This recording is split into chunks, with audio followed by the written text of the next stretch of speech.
When I look back at my mixed religious background and how it was that it affected my practice of the Catholic faith, I guess the first thing I would say is that the mixture was an interesting mixture. It started out as a mixture between Judaism and Catholicism, though my dad wasn't a practicing Catholic.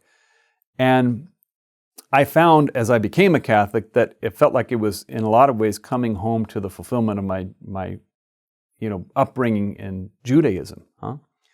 So it's interesting, there's different mixed religions might have a different response to that question because of exactly what religion it is. It's really obvious that the Catholic Church is a fulfillment of the Jewish faith. That's really obvious to me from my own experience in practicing both. And then, like I said, I was a Lutheran kind of as a waylay station in the meantime. But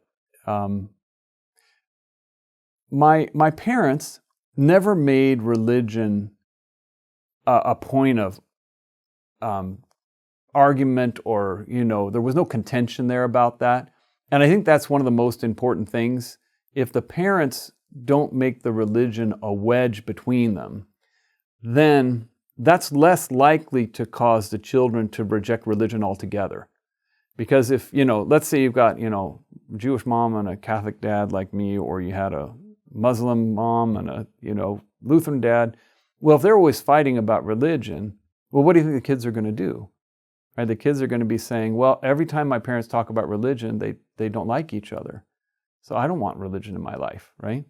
So that's one of the things that I think in my own upbringing that was really helpful, that my parents were, they didn't fight over those sort of things, or at least they didn't do it in any kind of public way that my brother and I saw that, that caused harm to their marriage. But both of them were religious, meaning like they both did have some sense that, you need to practice your faith. My mom was, again, fairly devoutly Jewish, and then when she became a Lutheran, pretty devoutly Lutheran. My dad, though, like I said, he kind of got a bum deal when he went to school at Notre Dame and kind of got a bad presentation of the faith when he was there in the 50s. Nevertheless, the part that he did get, he really kept to. And I'll tell you something really neat about my dad. So my dad, like I said, when he was at Notre Dame, he really kind of got this message of kind of Catholicism is just about helping the poor. It's the social justice thing. That's the essence of Catholicism. It's the only thing you really do, That's important, right? And he took that to heart. He took that to heart. When we were kids, like at Christmas or Easter, he would go and he would make all these sack lunches. And then he would, like 70 or 80 of them.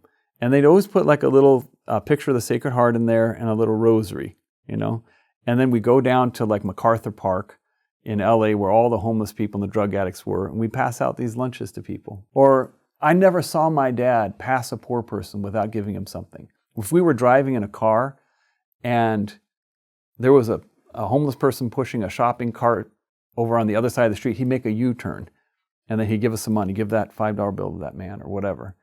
And one time when I was a teenager, we were down in Tijuana, went to visit Tijuana. If you know something about the footbridge from, the United States into Tijuana there, when you get to the Mexican side, it's completely beggars all the way, like 300 people sitting there, all of them with like a little Coke cup or something like that, waiting for some coins. And I thought for the first time in my life, I said, my dad's finally going to pass a poor person, not give them something. Boy, was I wrong. My dad saw all those beggars, and he turned around, went right back to the U.S. side, went to a bank and cashed a $100 bill for quarters. And he stopped and gave every single person something. Now, at the time, I was super irritated. I was a teenager or whatever, but I look back now and I think in all the years that Jesus sat begging those hundreds of poor beggars, they never met a man as generous as my father. So the part he practiced, what he did do, really was serious. So I saw both my mom and dad really had a serious belief in God, and that was really helpful for me. I didn't see God as an enemy. I saw God as someone to be loved and to be followed. And that really helped me. Once you become a Catholic, you get all the good stuff and you don't leave any of the good stuff behind. It's like literally you get all the good stuff and you leave the bad stuff behind.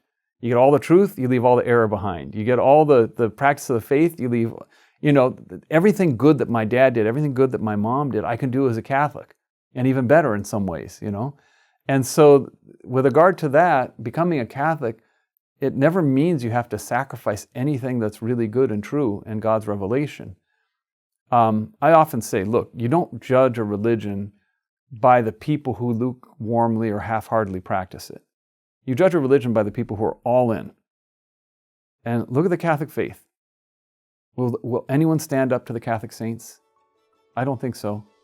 Go ahead, read the life. Read the life of Padre Pio. Read St. Martin of Tours. Read St. John Vianney. Go ahead, St. Francis. Go down the list. Will anyone from any other religion stack up to someone who's all in on the Catholic faith? You get everything good in all the other religions, and it's put into one big place. It's like getting an ice cream that has all the flavors. So anyway, it's you never have to leave anything behind to become a Catholic, anything worthwhile.